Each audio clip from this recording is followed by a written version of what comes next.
Welcome back to another technical deep dive here in the debug zone.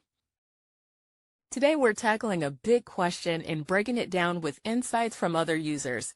Hopefully this clears up some misconceptions and helps you get the answer you need.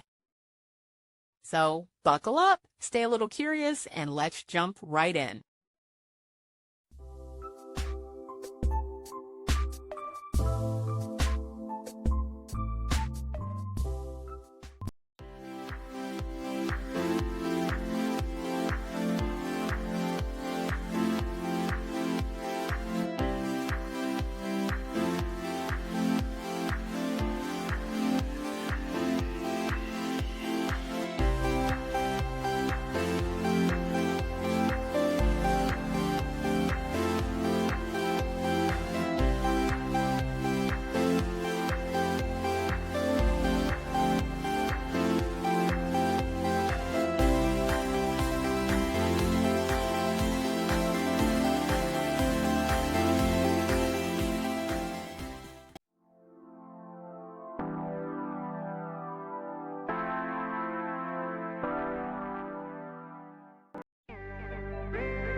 And that's a wrap.